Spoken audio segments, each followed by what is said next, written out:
Jika bertemu dengan dia, apa yang ingin Anda tanyakan? Kasus IKTP atau operasi tangkap tangan kepala daerah? Apakah berbagai teror dan ancaman mengundurkan niatnya untuk memberantas korupsi? Dan apakah kecintaannya pada musik membuat dia berpikir akan beralih profesi menjadi musisi? Jawabannya ada di Q&A bersama dengan saya Prita Laura. Jangan ragu bertanya karena setiap pertanyaan selalu ada jawabannya. Tony Saud Situmorang atau lebih dikenal dengan nama Saud Situmorang, lahir di Medan, Sumatera Utara tahun 1959. Sebelum menjadi pimpinan KPK, Saud Situmorang pernah menjadi Sekretaris 3 KBRI Singapura tahun 1997 dan menjadi Sekretaris 1 KBRI Canberra, Australia tahun 2008 sampai 2011. Tidak hanya itu, sejak tahun 1987, Saud juga berkarir di Badan Intelijen Indonesia atau BIN. Saud dipercaya menjadi Direktur Monitoring dan Surveil dan jabatan terakhirnya sebagai staf ahli kepala BIN. Bermodal pengalaman selama 18 tahun di dunia intelijen, Saud kemudian mendaftarkan diri sebagai calon pimpinan Komisi Pemberantasan Korupsi atau KPK. Bersama 4 orang lainnya, Saud lolos dan terpilih sebagai pimpinan KPK periode 2015-2019. Akademisi pengajar ilmu kompetitif intelijen di Universitas Indonesia ini mendapatkan 37 suara dukungan dalam voting yang dilakukan Komisi 3 DPR. Pada malam hari ini kita sudah bersama dengan seorang narasumber, seorang wakil ketua KPK, Pak Saud Situmorang. Selamat datang Pak Saud. Selamat malam. Terima kasih. Malam hari ini kelihatan lebih cerah dan namanya Saud Situmorang tapi tidak memakai ulos, pada malam hari ini memilih memakai kain sabu dari NTT. Apa ini tahu? nih?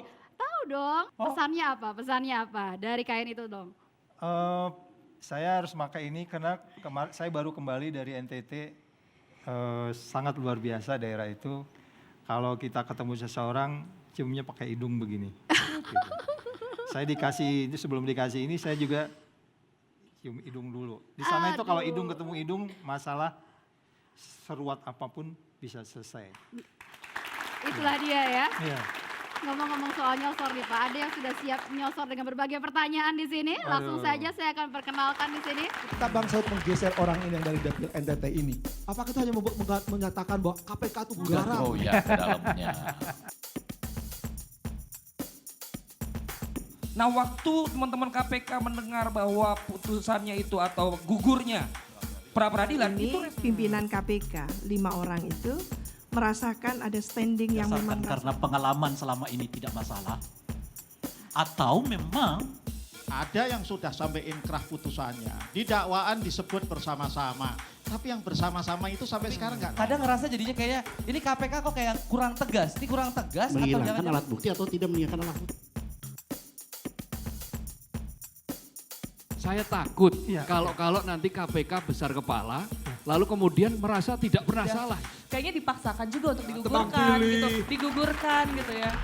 Nah langsung saja, siapa yang mau bertanya? Wah udah belum saya selesai, sudah Kang Asep sudah mau tanya. Silakan Kang Asep, mau tanya apa hari ini? Pak Saud pakai selendang itu adalah pakai NTT kan? NTT pakai kotenun ikat itu adalah kebanggaan seperti Bang Saud punya apa? Ulos. Saya agak curiga Bang Saud. Jangan-jangan ketika Bang Saud hari ini sedang senang, ada dari dapil NTT sedang dileherkan oleh Bang Saud. Itu pertama. Nah ketika Bang Saud sekarang berhasil menggeser orang itu, saya tidak percaya hanya berhenti di situ. Saya yakin ada orang-orang besar lainnya, ya, ada orang-orang besar lainnya yang harusnya juga digesek oleh KPK, tidak hanya berhenti orang dari dapil NTT. Satu itu, sejauh mana KPK keberaniannya untuk itu, saat itu.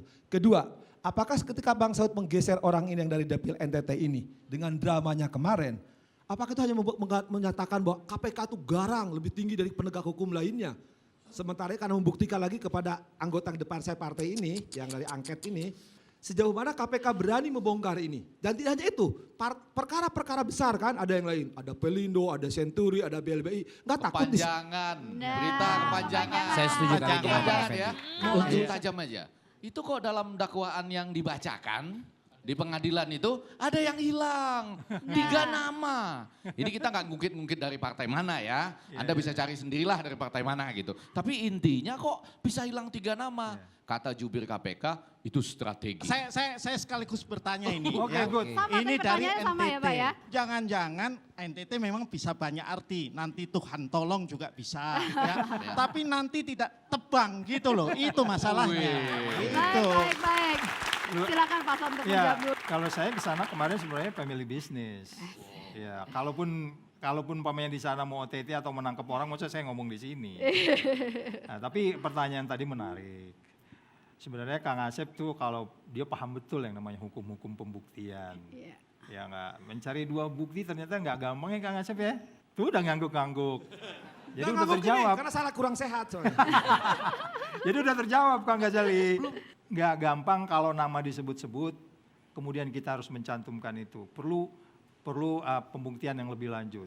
Kalau memang cukup buktinya, KPK nggak peduli siapa dia. Kan sudah dengar sendiri yang belakangan kita ambil itu seperti apa gitu. Artinya Benar. Yakin saja gitu. Benar, KPK Benar lah, nggak Mas. peduli siapa dia. Iya dong. Di kasus Kalau cukup besar buktinya, tetap kita harus lakukan. Masa di kasus besar yang lain ini sebelum zamannya Pak Saud. Oh ya, iya. itu ada yang sudah sampai inkrah putusannya. Di dakwaan disebut bersama-sama. Tapi yang bersama-sama itu sampai sekarang nggak nongol. Sebut aja, udah ada budi-budi lainnya ya. Sebut Aduh, aja ada katanya. Budi Mulya ya. Terus ada yang lain-lain begitu kan. Itu Kan menarik sudah untuk disebut. kemudian dipelajari, itu Tapi menarik kok untuk enggak dipelajari. juga gitu. Tapi itu menarik untuk dipelajari nanti. Iya. Saya akan catat. artinya belum siap sebetulnya Pak. Ya, Kalau ada persepsi yang mengatakan, oh berarti belum siap dong. KPK sebetulnya dengan kasus ini. Ketika tadi untuk menjawab bahwa membuktikan itu bukan perkara untuk gampang. nama yang lain. Untuk nama yang lain kan. Kalau yang ini kita sudah firm. Oh, Buktinya kan sudah lanjut ya. Sudah proses lanjut. artinya nama yang lain belum siap memang. Ya, karena memang tadi kan kita bilang bahwa untuk membuktikan seseorang, KPK nggak boleh SP3. Untuk mencari benar-benar 2 bukti itu, 1 saksi bukan saksi. Kalau itu cukup, nanti kita akan proses lebih lanjut. Bisa jadi juga untuk menemukan 2 itu nanti periode kita di belakang, sama dengan kita menyelesaikan BLBI yang sekarang. Kan itu udah tahun berapa tuh? Tahun 99. Jadi kembali ke pertanyaan pertama, berarti tunggu giliran aja mereka ya?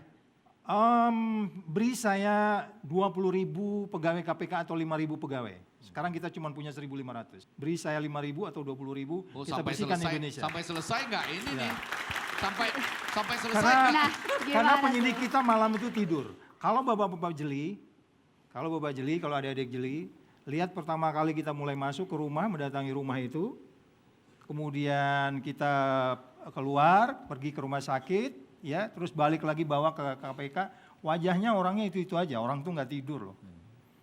Orang-orang yang mengerjakan itu mulai dari datang ke rumah nggak ada, terus kemudian terjadi tiang listrik segala macam itu masuk, terus kita bawa ke RSCM, itu orangnya itu aja. Tapi yang saya inginkan gini, yang nggak tidur tidak hanya KPK, teman-teman yang ini juga harus nggak tidur. Nah, coba Bu Siti Suruh, silakan. Ya, Ibu. Pertanyaannya. Jadi Anda bekerja di wilayah hukum ya. Iya. Jadi tidak perlu ada keraguan. Berikan satu kepastian. Jadi hukum itu tidak bekerja di gray area. Yes. To be or not to be. Yes. Lah itu yang ditunggu oleh masyarakat. Ya. Kepastian tadi itu keterukuran dan tidak ada keraguan itu. Ya. Dan itu bukti itu sebabnya karena kita harus prudent, harus hati-hati, harus firm. Kalau enggak, Indonesia akan tidak punya satu badan lagi yang bisa dipercaya oleh rakyat. Setelah kita yakin, saya selalu mengatakan kita yang udah OTT aja kadang-kadang kita pra-peradilan. Yang sudah cukup aja. Jadi apalagi kalau buktinya masih belum bisa kita kumpulkan secara minimal 2 bukti yang kita sebut selama ini itu. Gitu. Ya, tentunya kita mengapresiasi ya apa yang terjadi dengan sekarang ini di mana ketua umum sudah tidak menjadi ketua umum lagi gitu ya. Itu serius sekali. Ini taruhan bagi KPK untuk menunjukkan secara serius bahwa tidak ada keraguan dan langkah itu terus move on, maju. Iya, terima kasih untuk dukungannya. Ya. Baik. Sekarang Maria Saya. Valen gimana Valen? Saya mau kasih kesempatan ke Mas Diki Chandra ya. Oh, Mas Diki. Mas Diki mau kasih kesempatan saya lain lagi. Dari tadi udah colek-colek saya mohon. Enggak Pak Saud, saya karena saya mau orang kampung ya, nggak ngerti yang namanya. Sama Kang. Sama Saya juga yang- dari kampung. Kang Diki, Bang Saud siapa? Hah? Bang Saud siapa? Abang saya. Itu kan antara alat bukti dengan barang bukti. Kalau barang bukti mah susah untuk bisa ditangkap. Kalau ada alat bukti baru jalan. Teman-teman sampai berpikir begini, aing marek nyalon kata pakai bahasa Jerman. Saya marek nyalon. Saya pengen nyalon. Kalau nanti saya orang nyolong, Kalau nanti saya nyolong, mau nggak ngelakuin alat bukti. nggak akan ketahuan barang buktinya. Alat bukti. Ya. Nah, ini gimana Pak mengantisipasi begitu? Karena banyak teman-teman yang mencalonkan malah begitu. Sekarang mempelajari, ini asli Pak, mempelajari cara bagaimana tidak menghilangkan alat bukti atau tidak meninggalkan alat bukti. Satu, jangan tanda tangan. Kedua, jangan transfer. Ketiga, akhirnya mereka terus nyari seperti itu. Jadi akalnya Ditambah makin lagi, banyak ya? jangan sampai laptopnya dicuri gitu Ah. loh. Oh gitu Pak ya? Penting juga itu. Ini suara mantan wakil bupati. Pernah praktek? Ya. Jadi akalnya makin Ya, banyak ya. Gimana gimana? Kak? bagaimana? Ya, Pak Saud? oleh sebab itu makanya kita selalu mengatakan mari kita adu lihai aja. Tapi biasanya orang jahat pasti akan lebih jauh. Tidurnya aja lebih dikit daripada kita mungkin bisa jadi ya. Kekuatan kita itu adalah di barang bukti itu. Itulah kekuatan kita supaya bisa firm ya Bunda ya, Bunda Siti tadi menjelaskan. Nah oleh sebab itu kita mendidik teman-teman untuk menggunakan teknologi, menggunakan pengetahuannya, keberaniannya, kemudian sistemnya. Kita belajar ke ABI, kita belajar ke Belanda untuk kemudian bisa menerapkan input-input bagaimana surveillance yang baik, bagaimana mengejar orang-orang jahat waktu melakukan transaksi. Alat dan itu kan Pak, selanjutnya. alat bukti ya. Ada Karena ya. kalau bicara barang bukti, kayak misalnya adalah teman saya nih Pak, saya tahu betul secara ekonomi biasa aja. Setelah jadi pejabat, wah makin kaya. Tapi karena itu bagian barang bukti, tidak ada alat bukti ya nggak bisa ditangkap. Ya, begitu kan Pak ya? Tapi banyak yang membantu kita untuk kemudian kita mendapat bukti. Di antaranya banyak yang mungkin dia selalu mencoba menutup-nutupin, tapi transfer itu kadang-kadang sampai sekuat apapun seseorang itu pasti Allah bekerja. Yang kita bilang selalu kalau kami di penyidik, Gusti Allah Sare itu betul, itu bukan sulap, bukan sihir. Tapi Bang Saud, Ada saja kelemahan orang itu pasti ketemu. Kalau Saud, kasih tahu Bang nanti Saud. Pak, kalau udah pas dapat teknologinya, kasih tahu biar saya nyalonin lagi. Coba.